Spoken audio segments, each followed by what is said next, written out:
Dans un peu plus d'un mois, de nombreux chrétiens célébreront Noël, symbole de la naissance de Jésus. C'est aussi l'occasion pour les familles de se retrouver autour d'un repas souvent très copieux, dans la joie et le partage. Mais toutes n'auront pas cette chance, faute de moyens pour les aider. Les associations caritatives œuvrent sur le terrain pour ces fêtes, comme le restant de l'année. Bonsoir et bienvenue dans votre émission Ça vous parle. Un Calédonien sur 5 vit sous le seuil de pauvreté. Tout au long de l'année, les associations luttent contre la précarité en œuvrant sur le terrain. À l'approche des fêtes, leurs actions ne faiblissent pas. Au contraire, on en parle avec mes invités. Marion Roussel, présidente de l'association Un sandwich pour autrui.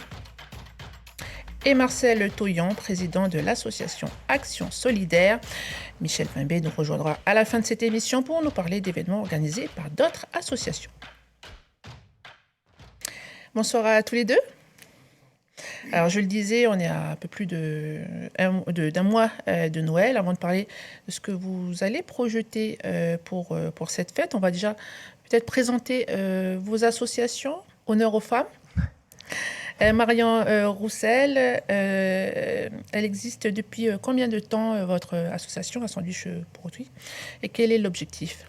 Alors, ça fait 5 ans maintenant qu'on existe, mais jusqu'à présent, on était un collectif. On s'est composé en association que depuis l'année 2023. L'objectif, c'est surtout de pouvoir fournir un repas chaud au moins une fois par semaine aux personnes qui sont en situation de précarité. Donc, pas forcément des gens qui vivent dans la rue, mais des gens qui n'ont pas suffisamment de revenus ou qui se retrouvent dans une situation difficile à un moment et qui peuvent avoir accès à un repas. Donc, quand vous dites offrir un repas, c'est-à-dire concrètement, comment vous le faites ? Alors nous, on s'organise tous les mardis. On a une équipe de bénévoles qui part récupérer des denrées à la banque alimentaire. Donc on récupère souvent du pâté, du jambon, des sauces, et puis qui permettent de cuisiner des plats et préparer des sandwichs.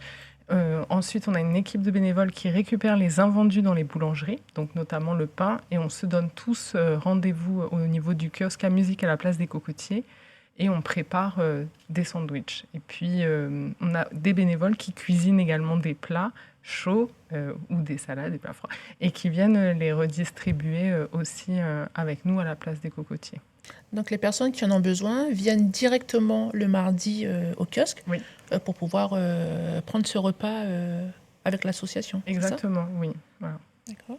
Marcel Toyon, vous êtes président de l'association Action Solidaire. Même question, elle existe depuis combien de temps, votre association, et puis l'objectif de votre association ?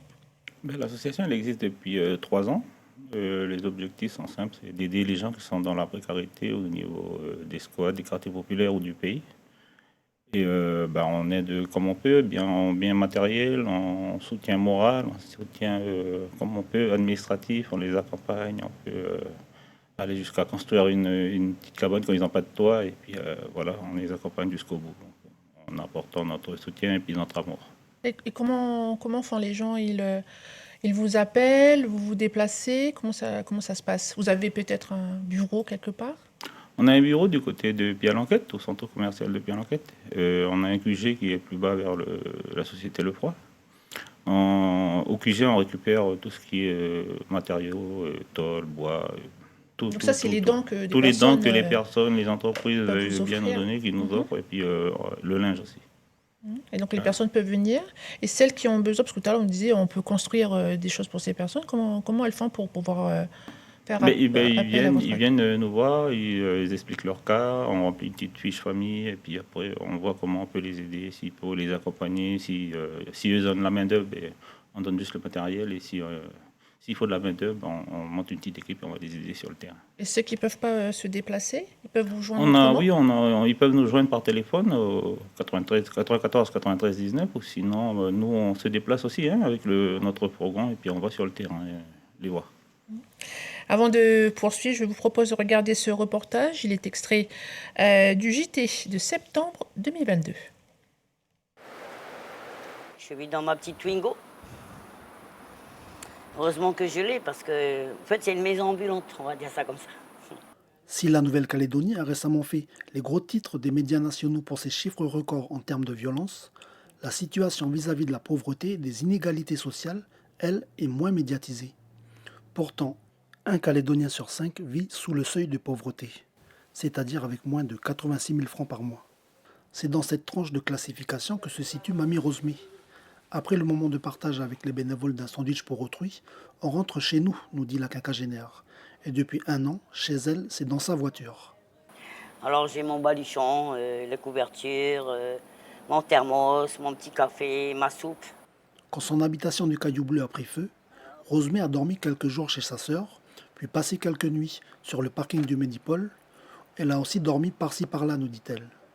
Depuis peu, c'est une station-service qui lui sert de refuge. Au fait, c'était un soir, je suis venue acheter du pain et du pâté. Et puis on a mangé, puis d'un seul coup, je me suis assoupie là. Personne ne m'a dit quoi que ce soit. Le lendemain matin, bonjour, j'ai pris un café à la machine, comme je n'avais pas encore de thermos. Et après, j'ai dit au revoir. Et puis le lendemain, c'était les mêmes personnes. En fait, c'est 2 soirs de suite. Et puis le monsieur, je lui ai dit, ah oui, je suis désolé, voilà, j'ai dormi là. Voilà, je ne pourrais pas dormir là encore ce soir. Il m'a dit, j'ai dit, je me ferai toute petite, je ne dérangerai personne. Il n'y a pas de souci. Et puis voilà, c'est venu que j'ai pris cette habitude de dormir ici. Pour cette femme, la bienveillance du personnel de la station et les caméras n'enlèvent pas le sentiment d'insécurité. En fait, je ne dors pas tout. Par exemple, là, je viens pour 9 h, par exemple. Je ne vais pas dormir de 9 h jusqu'à 5 h du matin. Non, je vais dormir à 9 h, à minuit, je suis réveillé. Puis quelquefois, j'arrive plus à redormir. Rosemée ne veut pas être une charge pour sa famille. Elle compte donc uniquement sur les 2 petits êtres avec qui elle partage sa voiture et sa vie. Tiens, moi, je vais. Tiens, allez, viens. Tiens, hop là. Arrête de faire ta marine. Allez, bois. Ça, c'est mes gardes du corps, ça. Je vis pour elle et elle vit pour moi. Ils ont chacun leur histoire. Mais sans eux, je ne sais pas ce que je deviendrais. Je serais peut-être au 4e, au 6e, je ne sais pas. Parce que, au fait, c'est eux qui me retiennent à vivre. C'est difficile. Moi, je me suis attachée à l'amour de mes chiens.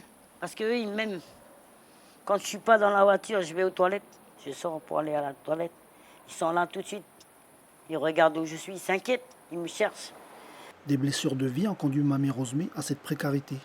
Selon des chiffres partagés par l'association Accueil, on pourrait estimer le nombre de SDF évoluant sur Nouméa à plus de 650 personnes. Alors, je l'ai eu hier au téléphone. Elle est depuis 3 mois installée dans un studio avec un seul de ses chiens. Marion Roussel, on entend parfois des commentaires sur les personnes qui vivent dans la rue, que ce sont des personnes qui y sont parce qu'elles en ont envie. Là, on a vu par exemple le cas de cette personne âgée qui nous parle d'accident de la vie. Qui dort dans nos rues en ce moment ? Vraiment plein de gens différents en fait. Chacun a vraiment son histoire et on ne peut pas faire de généralité. Et c'est vraiment des accidents de la vie. C'est vrai qu'il faut sortir de ces clichés, que c'est l'alcool, le cava, le cannabis. Mais on constate quand même aujourd'hui de plus en plus de jeunes, de plus en plus de personnes âgées et vraiment des personnes avec des problèmes de santé mentale. Ça, c'est vraiment ce qu'on constate, que les gens n'ont pas de suivi, sont pas ou peu encadrés. Et donc, on voit vraiment des gens où il est difficile de les réinsérer à cause justement de ces difficultés, de cette santé mentale qui les affecte énormément. Les personnes que vous voyez, parfois, elles sont dans cette situation de manière momentanée. Et après, vous les revoyez plus parfois ? Alors, oui, par exemple, quand le soir après donc la distribution des repas à la place des Cocotiers, on prépare des plats et des sandwichs pour faire une maraude, c'est-à-dire qu'on va sur différents secteurs où les personnes ne peuvent pas venir nous voir. Et là, il m'est arrivé d'avoir affaire à des jeunes qui étaient vraiment ponctuellement dans la rue parce que ils n'avaient pas eu de renouvellement de CDD ou ils ne sont pas embauchés en CDI. Donc, ils vont travailler quelques mois, puis pendant quelques mois, ils n'ont plus de travail, donc plus de salaire et se retrouvent à nouveau dans cette situation de précarité. Donc, je les vois ponctuellement. Vous devez voir des personnes et des histoires de vie. Oui. Quelle est celle qui vous a le plus marqué ? Il y en a beaucoup. Pas mal. Ouais, malheureusement d'ailleurs. Malheureusement beaucoup. C'est vrai que Mamie Rosemée, c'est C'est une histoire qui m'a quand même beaucoup touchée parce que voilà, c'est une dame d'un certain âge qui traverse des choses difficiles, mais toutes les personnes, parce que à l'association, lorsque les gens elles viennent vers nous, en fait, elles nous expliquent pas forcément leur parcours de vie. C'est au fur et à mesure des rencontres, des mardis, des échanges, quand on arrive à les aider, parler, qu'on gagne ce lien de confiance avec eux, qu'on arrive à discuter et à apprendre un peu pourquoi est-ce qu'elles sont là, mais toutes les histoires en général me touchent, voilà, parce que c'est à chaque fois c'est difficile de voir quelqu'un qui se retrouve dans cette situation et chaque histoire est étudiée quand même, ouais, à chaque fois. exactement. Marcel Le Toyan, je vais vous poser les mêmes questions, mais après ce reportage que je vous propose de regarder, c'est un extrait diffusé en avril cette année dans le JT de Calédonia.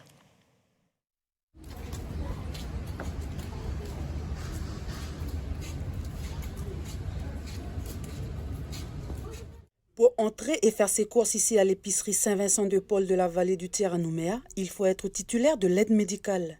Marie est auxiliaire de vie depuis 15 ans, mais a dû démissionner en décembre. Ça va faire presque 4 mois qu'elle essaie tant bien que mal de subvenir aux besoins de ses 2 enfants. Tous les jours, c'est pas facile, hein. Même quand je travaillais, c'est pas facile, mais j'arrive pas à joindre les deux bouts, c'est dur. Je peux plus faire plaisir à mes enfants pour avoir un bon plat, ou pour manger un bon plat, ou aller au restaurant, McDonald's. Tout ça, c'est fini, tout ça, parce que au jour le jour, c'est, bah voilà, il faut. Je dors avec le stress, je dors avec les soucis dans la tête. Là, je passe par l'assistante sociale pour mon aide au logement, pour les aides pour les factures. La société Saint-Vincent-de-Paul existe dans le pays depuis 1899. Elle a donc plus de 120 ans. La fréquentation dans ces 4 épiceries solidaires dans le sud est en os. De 15 000 clients par mois, ils sont passés à 20 000. Depuis le Covid, on a pu voir effectivement une grosse fréquentation, un gros accroissement de la fréquentation de nos épiceries solidaires en premier, puisque dans ces périodes de crise, on subit quand même comme partout dans le monde. Avant, c'était vraiment des gens sans travail, qui étaient vraiment démunis depuis longtemps, qui n'avaient jamais travaillé, ou des personnes âgées, ou très âgées, ou une catégorie de personnes. Là, nous voyons des gens... oui, différents socialement, c'est plus des personnes qui travaillent, qui peuvent pas... des personnes qui arrivent pas vraiment et puis qui essayent de trouver au moins cher. Alors Marcel Toyan, tout à l'heure on parlait de jeunes dans la rue qui avaient quand même un travail à côté, qui n'avaient plus de boulot. Là, est-ce que vous remarquez vous aussi un changement de profil des personnes qui font appel à l'association, parce que ça fait 3 ans qu'elle existe? Oui, au début, on s'en apercevait pas, mais au fil du temps, au fil des antennes qu'on a ouvertes, on s'est aperçu que, surtout dans le Nouméa, qu'il y avait beaucoup de jeunes qui venaient à nous, et puis des jeunes parents surtout qui venaient à nous parce qu'ils étaient dans le besoin, ils étaient dans la détresse, parce que voilà, quoi, ils ont un enfant en plus à nourrir. Et ouais, il y a une augmentation aussi de tous les SDF qu'on voit. Moi, j'ai capté ça. On a vu ça durant nos tournées, quoi. On avait beaucoup de gens qui dormaient sous les ponts, qui n'avaient pas, il y a 10 ans de ça, il n'y avait pas tout ça.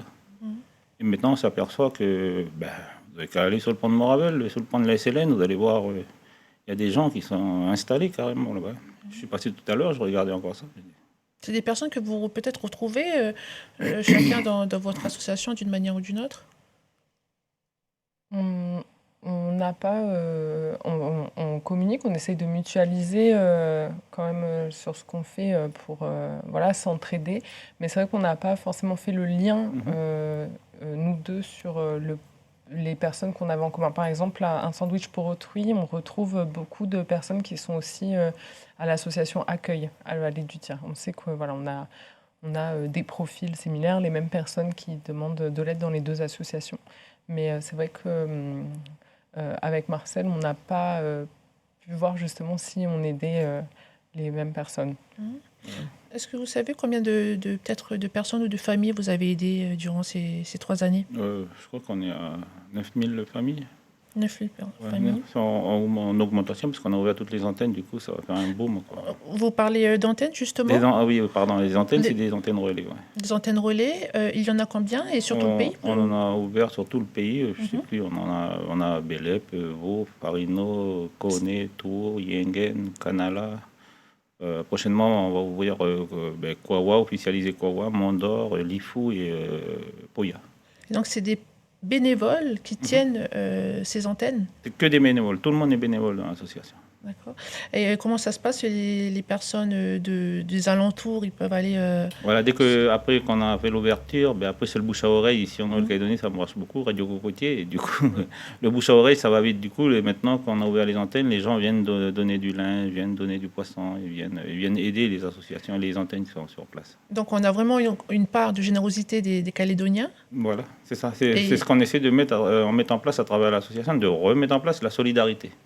C'est la solidarité qui est en train de renaître doucement, et à travers toutes les antennes qu'on a ouvertes, on voit que elle est en train de renaître, la flamme est en train de se raviver là, et puis j'espère qu'entre les associations aussi, on va faire pareil, et puis on va prendre tout le pays, et puis c'est ça qui va faire avancer. En parlant de solidarité, est-ce que c'est quelque chose qui reste quand même ancré chez les Calédoniens, où il faut encore pousser les gens pour pouvoir avoir... Oui, c'est ancré chez les Calédoniens, hein. C'est ancré depuis toujours, mais depuis la mondialisation, depuis tout ça, tout le monde sont devenus matérialistes et individualistes. Et tout le monde sont retranchés dans leur confort. Maintenant, il faut essayer de faire sortir des gens du confort, parce que beaucoup parlent, mais ne voient pas le travail et puis tout ce que nous, on voit sur le terrain. C'est ça qu'il faut qu'on fasse, sortir les gens du confort pour pouvoir aider, qu'ils regardent un peu partout leur épaule et puis toujours ranimer cette flamme de la solidarité qui est endormie au fond d'eux. Et on va recevoir dans une minute Michel Pimbé. Avant de le recevoir, qu'est-ce qui les personnes qui viennent vous voir, ils vous demandent les besoins? C'est quoi exactement? Qu'est-ce qu'ils vous demandent le plus souvent? Chez nous, l'alimentation, c'est l'alimentation, le linge, et un peu de matériel, mais c'est l'alimentation et les vêtements.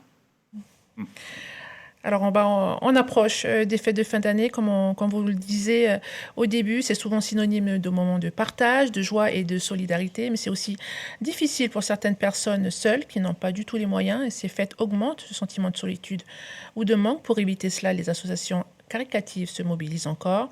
On en parle avec Michel Pimbé.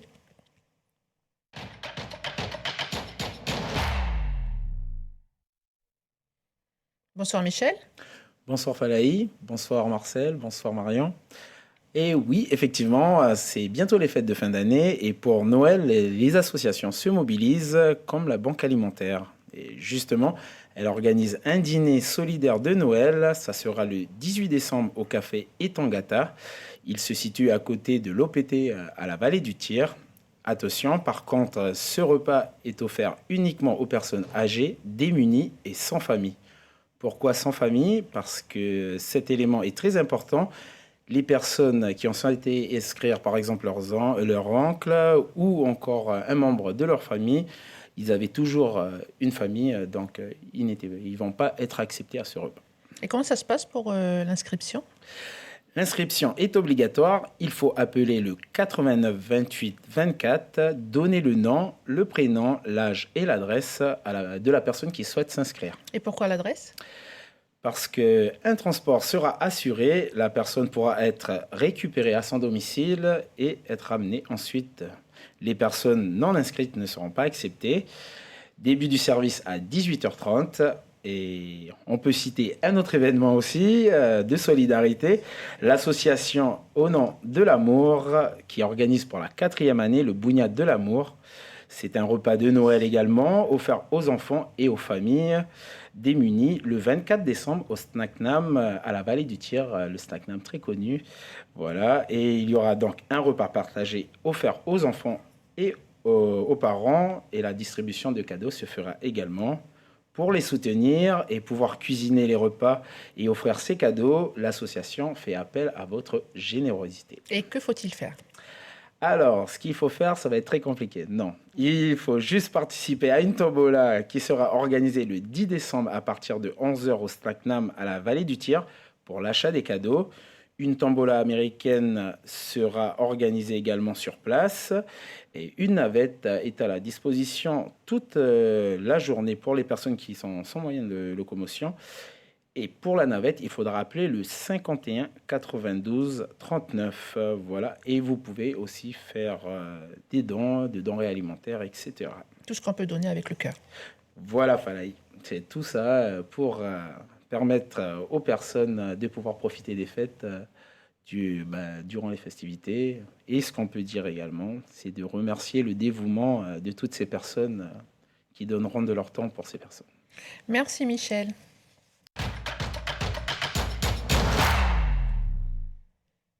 À la retour sur le plateau avec mes deux invités. Alors, tout comme ces associations, un sandwich pour autrui fait appel à votre générosité avec une boîte de Noël. De quoi s'agit-il, Marion ?